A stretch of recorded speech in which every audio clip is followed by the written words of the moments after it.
Hi, everyone. This is Todd Creager. Today, I'm talking to you about the 7 signs of unhealed relationship trauma. It's important to be aware of some of these signs and to at least be inquisitive when you see any of these signs that it might be due to some unhealed relationship trauma. Oftentimes is. I'll even say almost always. I just never like to speak in absolutes, but you can almost count on it. So the first sign is fear of intimacy or vulnerability. When you have a person, a partner, or if it's yourself that has trouble opening up or trusting others, or has a hard time feeling safe in relationships, it could very well be that this person has gone through some pain or punishment or negative consequences when they did try to open up. When it was a moment when they risked themselves. Could be even very young children who just spontaneously depend on their parents, let's say, and trusted them, and it didn't come through for them. It also could be when they're feeling anxious when someone gets too close emotionally. So it's this difficulty feeling safe enough to trust. And also, if you see this person getting hyped up or gives you a little push away, whether it's verbal or nonverbal, then there could very well be some unhealed relationship trauma. And I mentioned about parents, but it could be early or adult relationships, it could be even teenage relationships. I work with clients where they had their fear and intimacy started in high school with their first difficult breakup. Unfortunately, it just takes one heartbreak for some people to be scarred, and that can be healed. That's always the good news. For some others, they're not built that way, and they're more stress hardy when it comes to those things. But it could be at any time as a child, teenager, or younger in their adult lives. Second sign, repeating toxic patterns. If you, especially you, find yourself in the same unhealthy relationships with different people, but it's the same dynamics, or if you keep attracting emotionally unavailable, controlling, or manipulative partners, you might not need to look into your own past relationship history and see if there's some healing that has to take place. If you were in situations where people around you were emotionally unavailable, yeah, there's a good chance that you will feel comfortable with someone who's emotionally unavailable. It's not comfortable in the sense that it feels good, but it's comfortable in the sense that it feels familiar. And yeah, if you find yourself in the same unhealthy patterns, yeah, of course, you want to take a look. You want to connect the dots and see, did my parents have that kind of relationship? Was I in another relationship that mirrored this? What is that toxic pattern that maybe I witnessed? Maybe when I was a kid, I didn't even know it was toxic, but I see it in my own relationships and I could look back to my earlier childhood or earlier relationships to see why I keep doing this toxic pattern. If you have a partner that's repeating toxic patterns, again, same thing. What makes them do that? It oftentimes is unhealed trauma, unhealed relationship trauma. Third sign, emotional numbness or detachment.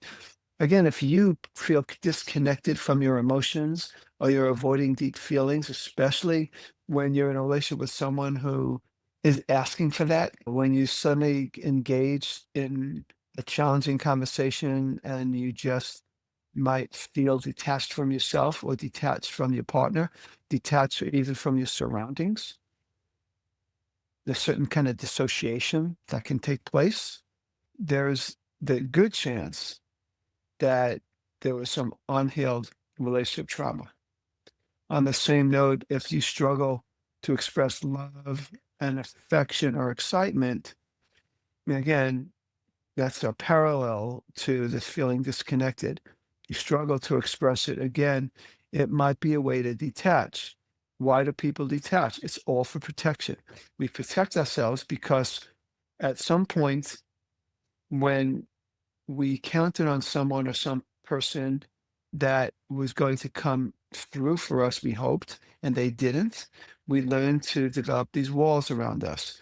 And we have these protective parts of us that keep us detached and keep us from feeling the hurt and disappointment when we did try to count on somebody. So in numbing, we all regulate our emotions, and there's different ways we do it. And if we can't regulate by self-soothing or regulate by letting someone else be there for us, we oftentimes resort to numbness. Fourth sign, overreacting to small triggers. For example, becoming defensive or shutting down over minor disagreements, or experiencing intense emotional reactions that don't match the situation. Example, couple I saw where the wife asked the husband early in the marriage, asked the husband to bring home some kind of food item that she wanted. He had a list of 10 items and he brought the other nine, but not that one that she really wanted. It just, he just screwed up. She reacted with such anger. And she said, I need space from you. And I just don't even want to be around you right now. That's an example of this intense emotional reaction that doesn't really match the situation. I can see you saying, I can't believe you brought the other nine things, but you you forgot the thing that I wanted the most. Okay. For her, it triggered her early sense of feeling insignificant in her own family. There was abandonment in her family. There was also the one parent that remained was always too busy, too occupied, and made her feel very unimportant. So when her husband made this one little mistake, it triggered that young child that felt so insignificant and felt so unimportant.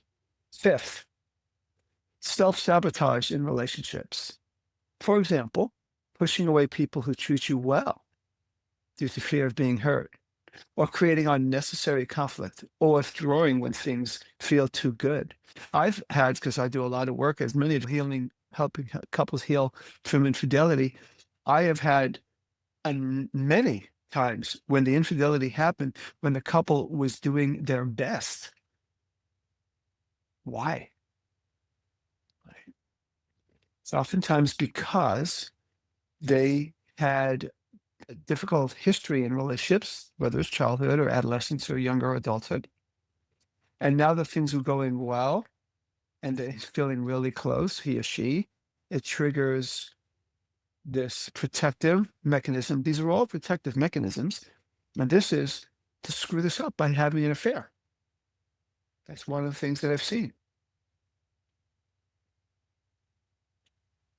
A clue there is when the person has had the affair when they're doing really well, when they were feeling really close.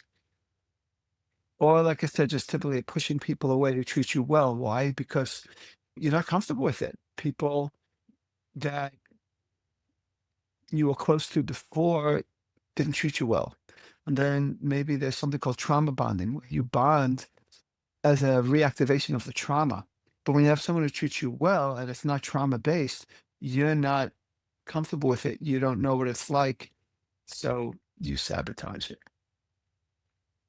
Sixth sign, low self worth or seeking validation. This is constantly feeling like you're not good enough for a healthy relationship. So you're constantly needing reassurance, constantly depending your approval on your own acceptance on somebody else's approval of you, constantly seeking approval, reassurance, or attention from a partner. It's healthy and human for many of us to want to be appreciated with words or with gestures.